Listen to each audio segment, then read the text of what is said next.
اچھا، اب ایک جو بہت اہم معاملہ ہم عالمی جب صورتحال دیکھتے ہیں اور اپنے ریجن کی بھی وہ پاکستان اور افغانستان کا معاملہ ہے، کیونکہ پاکستان کو بھی ظاہر ہے اس اعتبار سے کہا گیا ہے کہ مثلاً جو پیس میکنگ پروسیس ہے جو عرب ممالک کے ساتھ مل کے غزہ کے حوالے سے اس میں شامل ہونا، ایک تو یہ بھی اسپیکٹ، اور دوسرا یہ بھی ہے کہ اس وقت جو افغانستان افغانیوں کا انخلاء ہے پاکستان سے، اور اس کے علاوہ جس طرح سے طالبان پاکستان میں پے در پے اٹیکس کے ذریعے سے پاکستان کے ماحول کو جو ہے وہ مزید مشکل بنا رہے ہیں، تو اس اعتبار سے میں یہ جاننا چاہوں گی کہ پاکستان میں جو آج کل افغانستان اور دہشت گردی کے خلاف جو جنگ چل رہی ہے، اور پاکستان میں جو معیشت کا بحران ہے، اس تناظر میں پاکستان کس سمت جا رہا ہے، اور اگر اس کو تھوڑا سا غزہ کے حوالے سے بھی اگر آپ کنیکٹ کر سکیں اور بتا سکیں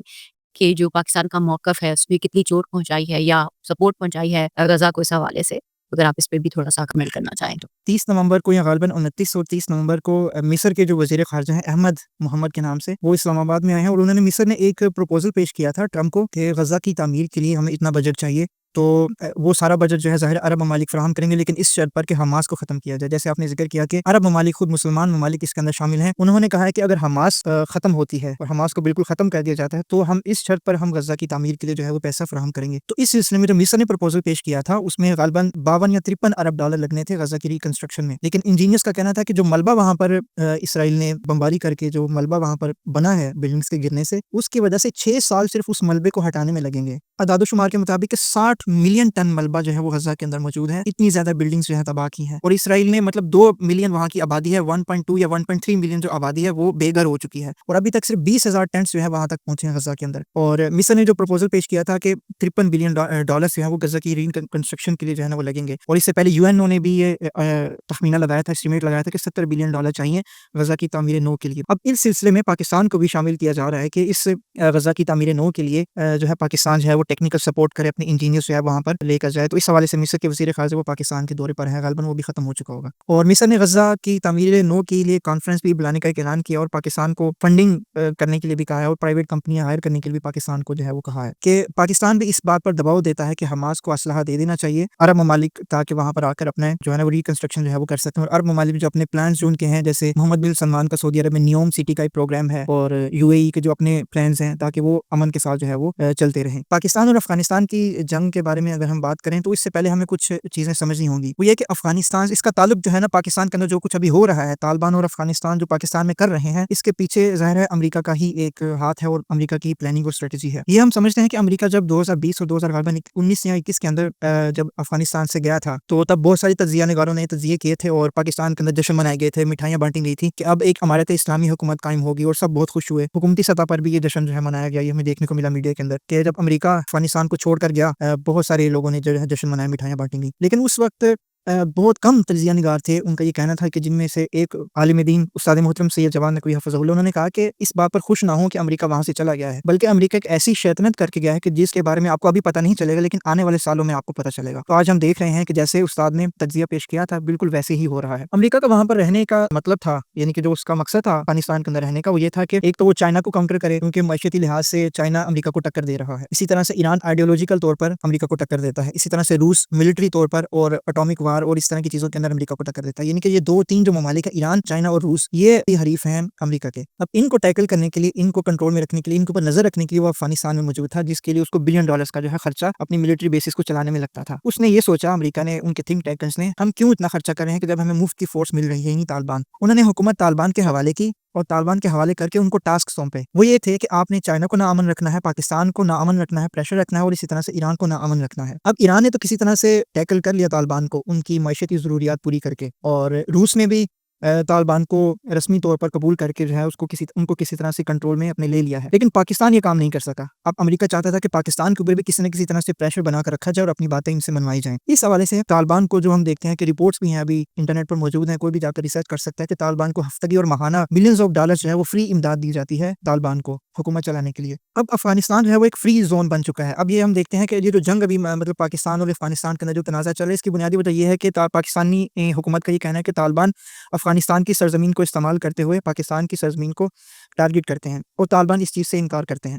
اب ظاہر ہے یہ ایک ابھی جو مذاکرات بھی چل رہے ہیں طالبان اور افغانستان اور پاکستان کے درمیان، جو کسی نتیجے پر نہیں پہنچ رہے۔ افغانستان کا جو اپنا ایک مقصد ہے کہ پاکستان کو کسی طرح سے کنکر کر کے، یعنی اس کے اوپر غلبہ پا کر ایک امارت اسلامی قائم کی جائے، یہ ان کا ایک ایک थीम है, ये एक गोल समझ लें कि जो पाकिस्तान को अपने अफगानिस्तान का हिस्सा बनाना चाहते हैं, इसके लिए जिसके लिए वो कार्रवाइयाँ कर रहे हैं और उनके स्लीपिंग सेल्स भी पाकिस्तान के अंदर मौजूद हैं। और एक मकसद पीछे अमेरिका का है कि वो किसी तरह से पाकिस्तान के ऊपर प्रेशर बनाकर रखे और इस प्रेशर को इस्तेमाल करके पाकिस्तान से इसराइल तस्लीम करवाया जाए। अब ये भी इसके अंदर एक पहलू हो सकता है कि जैसे इससे पहले हम देखते हैं कि इसराइल को तस्लीम करवाने के लिए एक जो कार्ड खेला गया वो पाक भारत जंग था, यानी इंडिया से हमला करवाया गया और एक प्रेशर बनाया गया। फिर उसके बाद अफगानिस्तान से तालिबान को जो है ना, तालिबान के जरिए से पाकिस्तान के ऊपर प्रेशर बनाया गया, क्योंकि ये अमेरिका के कहने पर कर रहे हैं। अगर पाकिस्तान इसराइल को तस्लीम करता है तो अमेरिका उनको कहेगा कि बस इनको भी नहीं छेड़ना, हमारा जो काम था वो हो गया। यानी प्रेशर बनाने के लिए तालिबान को भी इस्तेमाल कर रहे हैं। अफगानिस्तान को एक फ्री जोन जो है वो बना दिया गया है। इसके लिए 3-4 कुछ इस्तिलाहात है, वो मुख्तसर मैं बयान करता हूँ, यही पाकिस्तान और अफगानिस्तान के किस्से को समझने के लिए। अमेरिका ने 200 साल पहले उनका जो एक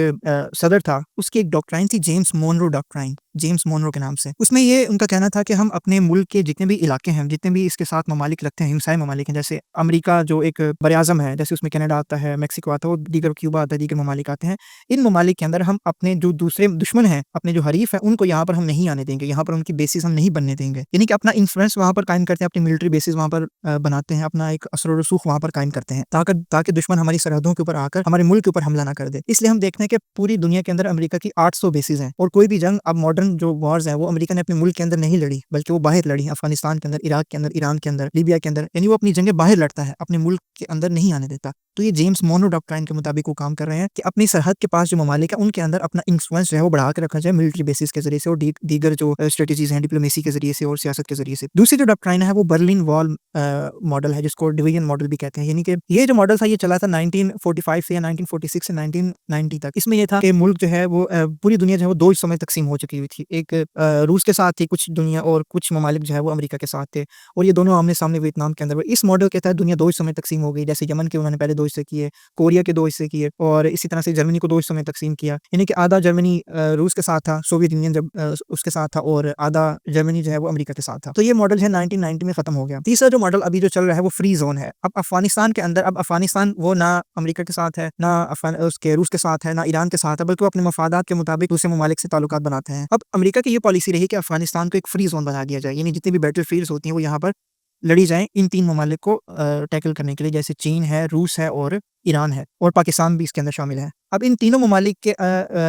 जो 3 मुल्क हैं, चाइना है, उसके लिए ताइवान एक बहुत बड़ा इशू है। वो अब चाइना ये चाहता है कि ताइवान के अंदर अमेरिका ना आए, और वो चाइना का हिस्सा समझता है ताइवान को। रूस जो है वो चाहता है कि यूक्रेन के अंदर जो नेटो फोर्सेस है वो ना आए, जिसकी वजह से रूस ने हमला भी कर दिया यूक्रेन के ऊपर, जो एक बहुत बड़ा एक इशू बना हुआ और जंग लगी हुई है। इसी तरह से ईरान के लिए फ़लस्तीन का इशू बहुत अहम था। अब ये स्ट्रेटजीज़ खुद इन ममालिक ने भी अपनाई हैं, कि जैसे जेम्स मोनो डॉक्ट्राइन अमेरिका ने अपनाई थी, इन ममालिक ने भी ये स्ट्रेटजी अपनाई है कि वो जंग, अगर आपने अपने मुल्क को बचाना है तो आपने जंग अपने मुल्क से बाहर लड़नी है, जिसके लिए ईरान ने सीरिया के ऊपर बहुत ज़्यादा इन्वेस्ट किया, रूस ने अफ्रीकन कंट्रीज़ के ऊपर बहुत ज़्यादा इन्वेस्ट किया, और इसी तरह से चाइना जो है वो ताइवान और इर्द-गिर्द के जो ममालिक है, जैसे जापान है, फ़िलिपाइन है, ये जो कंट्रीज़ हैं इनके ऊपर बहुत ज़्यादा इन्वेस्ट कर रहा है, वहाँ पर अपनी मिलिट्री बेसिस बना रहा है, अपनी प्रेजेंस वहाँ पर बना रहा है, असर और रसूख अपना वहाँ पर कायम करने के लिए। अब इन 3 ममालिक की तवज्जो हटाने के लिए, जैसे रूस की यूक्रेन से, अब रूस का मेन मसला जो था वो यही था कि भाई मेरे मुल्क की सरहद के पास आकर आप नेटो बिठा देंगे तो मेरी मुल्क की सलामती को खतरा होगा, इसलिए मैं नहीं चाहता कि नेटो यहाँ पर आए। इसलिए उसने पहले ही प्रीएम्प्टिव अटैक करके वहाँ पर नेटो को जो है ना पीछे ही धकेल दिया। इसी तरह से ईरान के लिए फ़लस्तीन का मसला बहुत अहम है, क्योंकि अगर ईरान फ़लस्तीन को बचा लेता है तो पूरे मशरिक़ वस्ता के अंदर उसका एक असर और रसूख होगा, इन्फ्लुएंस होगा, और ईरान अपनी सरज़मीन बचाने में भी कामयाब